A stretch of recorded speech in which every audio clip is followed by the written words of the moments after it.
I'm Peter Bailey. I'm a jeweler from Santa Rosa, California. I'm here to display my work over here at the lovely Point Amino Artist Collective Gallery. A couple signature pieces that I do, since I work in silver and in gold and precious metals, but I brought my most reliable things that I do, my earrings. And so today I brought my Art Nouveau design earrings here, roll lightweight. And something that I do that's a little more unusual, I do sterling silver, and I added the colorful metal niobium in the background. And niobium is a colored metal that I color with electricity underwater. I use an electronic paintbrush, and the metal goes from gray in its natural state through the color spectrum, and it turns into these vivid colors, and they're permanent. They don't tarnish or change. And quite lovely, and lightweight, and totally hypoallergenic. And I have a collection of Celtic knots that I also do, being Irish myself. So from love knots to trinities. Could you take a few of them out? Surely. These are one of my newest ones. This Celtic Trinity, or the Three Sisters, love, beauty, and power. All in a Celtic intertwining knot. And generally the intertwining knots, the unbreakable knots, mean unbreakable love or eternal love. So I like to focus on that a lot in my work. Also, one of my newest ones are the Celtic hoops, one of my faves. So these are brand new, and yeah, come see them.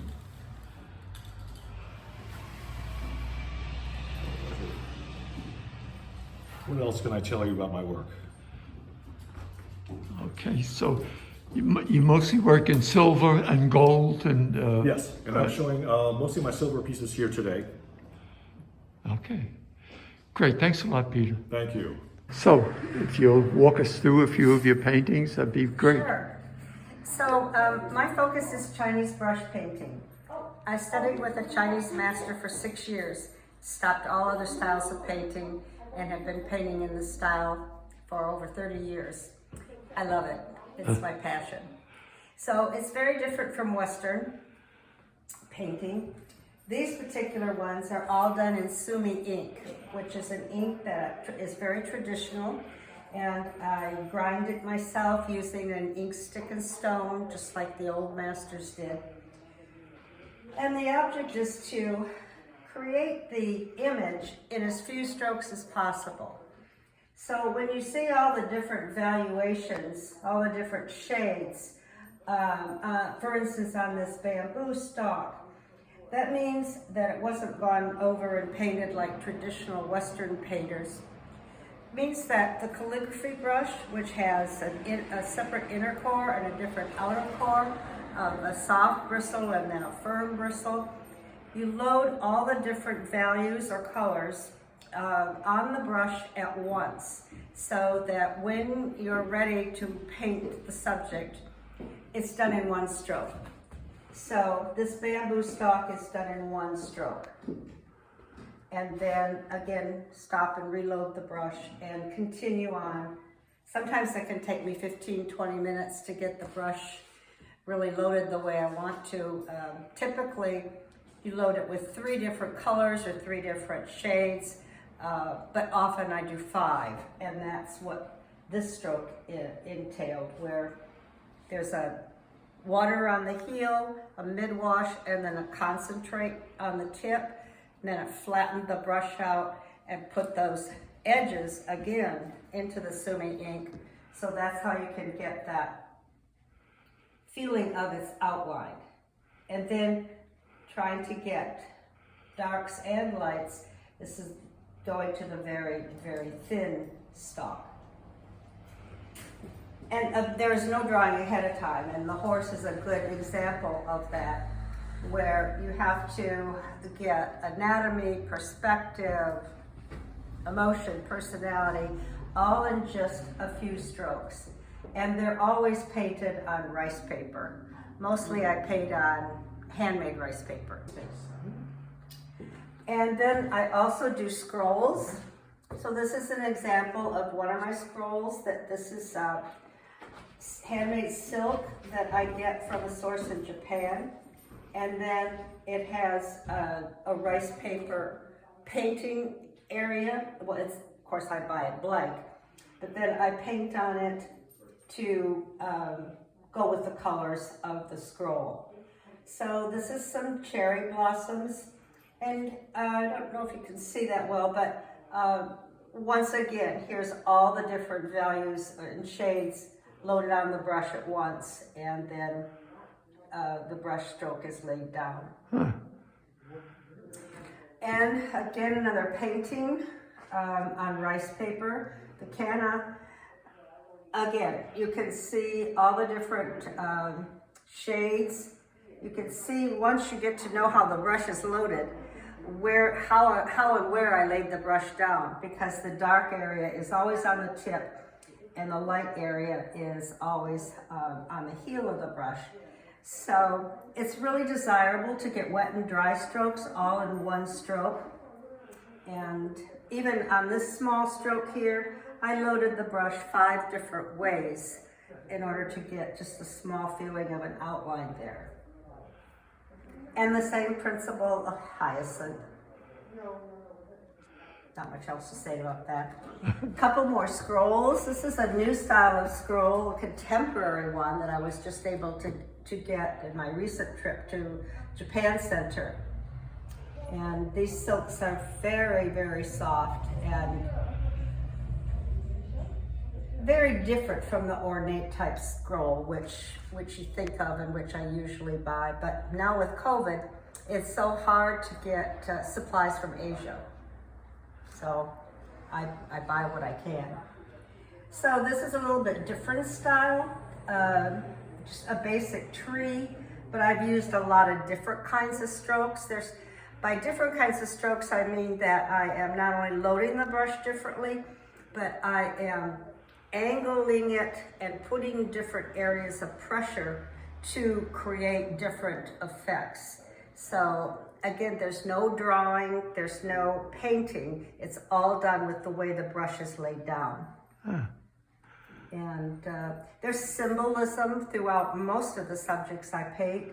Bamboo being one of my favorite, not only in subject, but also in the symbolism. It's a person it's a symbol of a person who is strong but flexible, who can bend but doesn't break. And the butterfly is a symbol for joy. So you'll see I paint, well, especially on my ceramics, I paint butterflies a lot because, well, they bring me a lot of joy when I'm painting them, and then I like to pass that feeling along. Great. So this one, again, no drawing ahead of time, had to get the feeling of the bird turning his head and interested in something. And so I painted him first, and then the blossoms, and the last thing is the branch. And that's always, almost always, the way the order goes, because you cannot go over a stroke ever. You need to tuck things behind to build perspective. So that's why the order of those is done that way, so that you can get a feeling of perspective. For instance, the heron is another subject like that, where you can see I painted the heron first, and then the grass strokes are tucked behind to give that feeling of perspective, so that he's standing in front of the grass strokes. And minimalism is very important, as I spoke of earlier. Try to create what you want to create and the message you want to convey with as few strokes as possible. So instead of painting all the water, I just put a few ripples, and that lets the viewer know that the rocks are in the water. And then the viewer can also add a lot of their own feelings and thoughts about what's going on in the painting. In Western work, you tend to see pretty much all the details lined up for the viewer. The barn, all the trees, which is gorgeous. But here, the unpainted portion is as important as the painted portion. It helps your eye flow in and flow out of the painting in usually typically a diagonal fashion. That then creates triangles of white space, which makes it very easy for the eye to flow in and flow out. So again, very few strokes on the heron. Rock is very different, very, the basis of what you would do for a landscape. So it's again, not outlining, but it's a push-pull, strong stroke with sumi ink on the tip, and then shades of gray and brown throughout, and then go back over with just a few little, they're called me dots, M-I, to create the feeling of, just some little craggy spots or spots where vegetation could start to grow. And you'll notice in every painting or scroll, I use a chop, which is, I have 3 different sizes, and they say different things. This one, usually like this one says Andrea phonetically in Chinese. This one is sort of the symbol for what would be the letter A. They have to kind of extrapolate quite a bit. And again, this is kind of one of the new contemporary scrolls. This particular one is a giclée, an archival giclée, which I've started to have a few of my pieces made. The original hangs in my living room, and I try to make giclées of the ones that win awards. This one did in one of the Art in the Redwood shows. And then, so I can sell a giclée to someone else. And they're always very limited. I only make like 3 copies so that not everybody gets the same thing.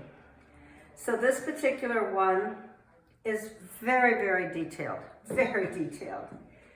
The tree was done first. It's got a lot of sliding, sort of swooping strokes to help create cragginess and also the roundness of the tree. And then there's a tremendous amount of detail in the pine needles. And the pine needles, there's 5 little tiny strokes to each grouping. And then you overlap so that it's, let me back up. 5 so that it's in the shape of a fan. And then you put groups of 3 overlapping like this so that you're creating the overall shape of a fan again. So it takes a lot of time. And then after it's dry, you lay a light wash on top of it to create all the different greens. And again, the same like the heron, just the feeling of water by having some ripples, and then just a few, just a hint of birds in the sky. And this particular one, again, another type of scroll that I just got, totally plain, never worked with that before. Expressing the hummingbird and trying to get the feeling that I created real tubular type flowers, the type that they like, that their nice long beaks can go right into. Another good example of wet and dry strokes at the same time. To get the feeling of motion, you need to use a lot of dry strokes.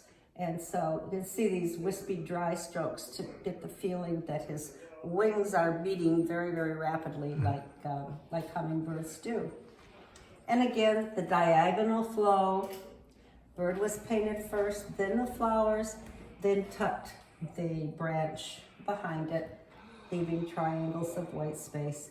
And even though there's a whole lot of rules, within that, there's a tremendous amount of room for your own creativity and your own feelings about the wonderful art of Chinese brush painting. Thank you.